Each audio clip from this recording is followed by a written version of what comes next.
Hello cave dwellers! Today we're taking a supersonic trip down memory lane to learn about British game developer Digital Image Design, or DID. There's loads of videos on YouTube about their games, but I thought it'd be fun to fly through all of their games quickly enough to see the progression of the game engines back to back, and just kind of highlight the ways that they pioneered the games industry, and maybe also point out a few mishaps along the way.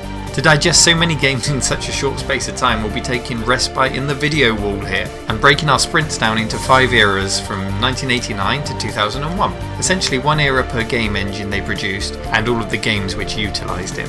So if you're strapped in and ready, let's hit our first era, which we call Retaliator.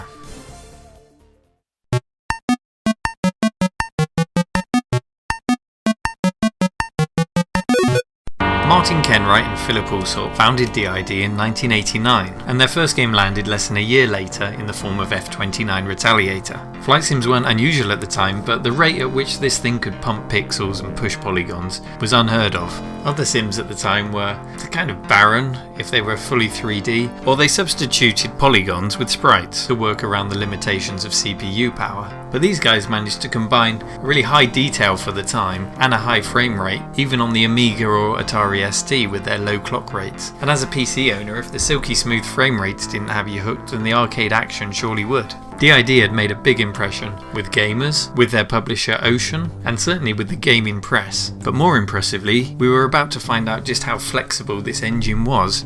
It was adapted next for Epic. It not only delivered the kind of scenes we'd only seen before in the demo scene, but it was driven by Wing Commander style cutscenes and borrowed quite heavily from franchises like Battlestar Galactica. It combined space battles and planet-side combat with the trademark speed and detail we'd seen in F29. And while it was impressive, it wasn't too far reached to jump from a flight sim to a space sim. But what they pulled off next really was the stuff of legend, and was a reflection of just how confident I think Ocean had become in DID. They rewarded them with the contract for Robocop 3. If you combine movie tie-in with video game, well, our expectations had been driven into the floor by past experience. But what DID produced certainly didn't need to stand on Robocop's shoulders, and by combining driving and first-person shooter elements, it rounded off a hat-trick of really well-received games, and it nearly rounds off our first era of DID, save for one footnote that didn't quite go to plan. It utilised this novel copy protection dongle to fight the rife piracy scene and copy parties at the time. Here's mine. It took the pirates 30 minutes from getting hold of the game to cracking it to run without the dongle. 1-0 to the pirates then.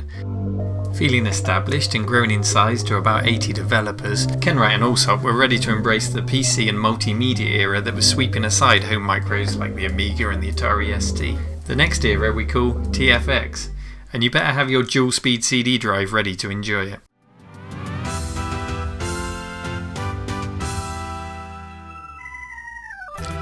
This thing blew us away. Well, it did me anyway, especially if you were lucky enough to have the CD version with Barry Leitch's compositions. TFX gave our 3 and 486 PCs the polygons we craved to show off our new powerhouses, smoothing them beautifully with garage shading and utilising the SVGA palette.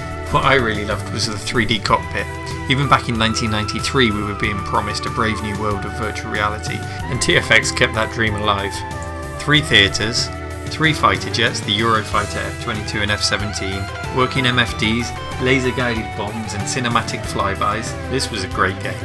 It did lean on the side of arcade more than simulation, just as F29 had before it, but as you'll find out later, DID will more than make up for that. So with an awesome flight sim engine, what do you suppose they went and did next? Did you guess it? While TFX was a nod to F29, Inferno was a full sequel to Epic. It followed our hero's continued adventures against the evil Raxons, an alien race who had genetically altered him to become one of their own. TFX was quite light on the cutscenes, especially any voice acting, but in true 90s style this game really squeezed in poor voice acting with terrible CGI cut sequences. It kind of lost its charm a little bit when compared to those real-time rendered sequences in Epic. Once in game though, just like TFX, it was a joy to play, and the gameplay was really well praised across the board.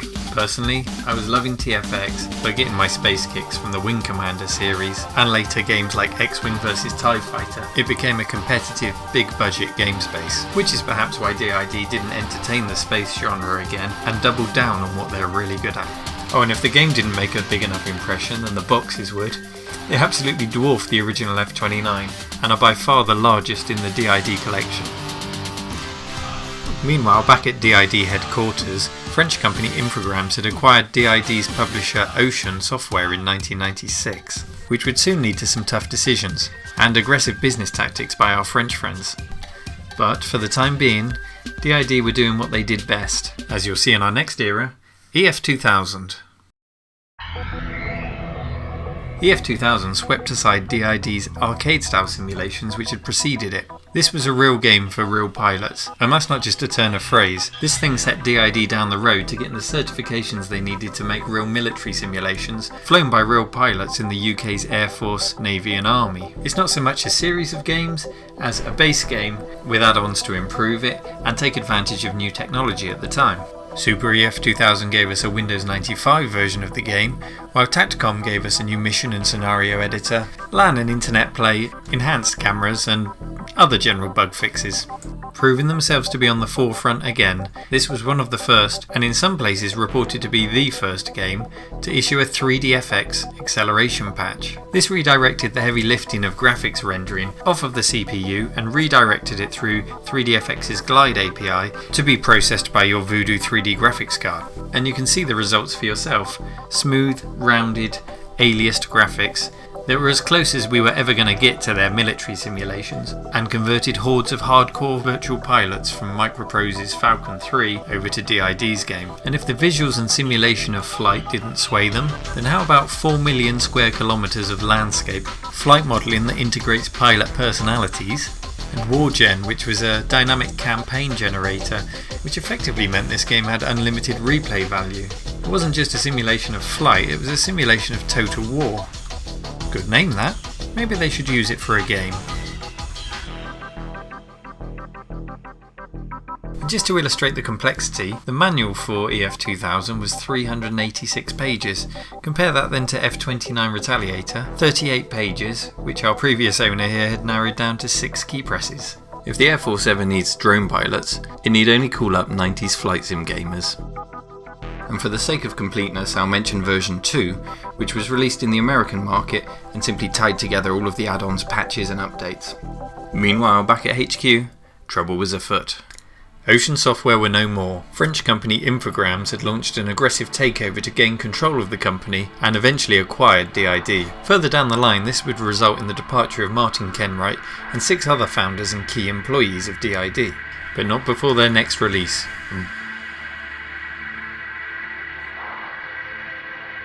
F22 Air Dominance Fighter and Total Air War are essentially the same game, with the latter including add-ons and updates expected in the original release, but held back to get something on the shelves in 1997. It wasn't a popular move for those who had to fork out twice for it, even with the rebate offered by Infogrames, but most were forgiving when we'd realised just how much had been crammed into this thing.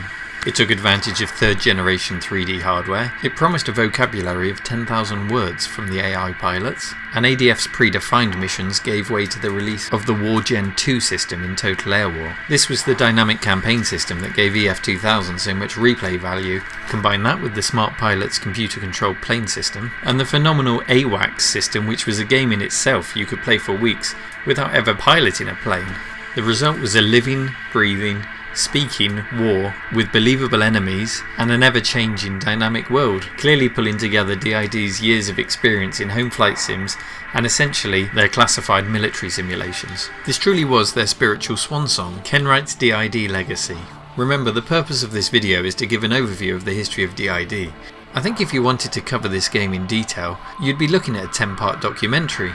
But for anyone crazy enough to exhaust all it had to offer, there was the add-on pack, Red Sea Operations.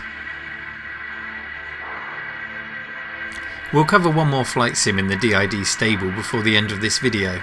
But things were never quite the same. 2 more releases were to come and Ken Wright was only at the helm of one of them. In '99, unhappy with Infogrames, he left to form Evolution Studios. This was to develop driving games for Sony, and it was only 3 months after his departure that there was a mass walkout of DID staff to develop a Rage software, resulting in their final flight sim Eurofighter Typhoon being developed with little of the 10 years flight sim experience gained prior.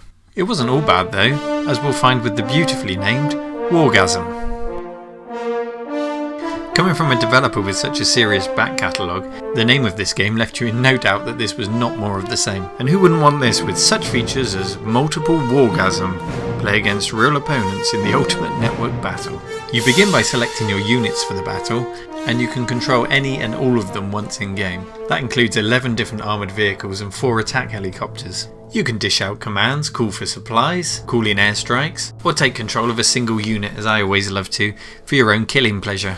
It contained all the elements of a good DID game, but in their most basic form, and it was especially good fun for those of us lucky enough to have early broadband options installed. Online play was an absolute blast. It was a different story sadly for Eurofighter Typhoon, released under the Rage label. It was an attempt to draw on their reputation as a serious flight sim company, but without the experienced developers behind them anymore. Having said that, Don Whiteford was the project leader for this game, who was also involved in the F29 and F22, so some of us had high expectations for it. It resulted in something that tried to be like the original TFX, but was both a poor arcade game and a poor flight sim. Tellingly, there was a huge contrast between the dynamic campaign, managed by the WarGen 3 engine, and the overly simplified flight model, which caused some of us to think the game was deliberately dumbed down to appeal to a wider market, possibly with a view to console ports. It was the last ever game by DID. It was forgettable, but thankfully they can still hold their heads high thanks to a 9-year run of incredible games before it.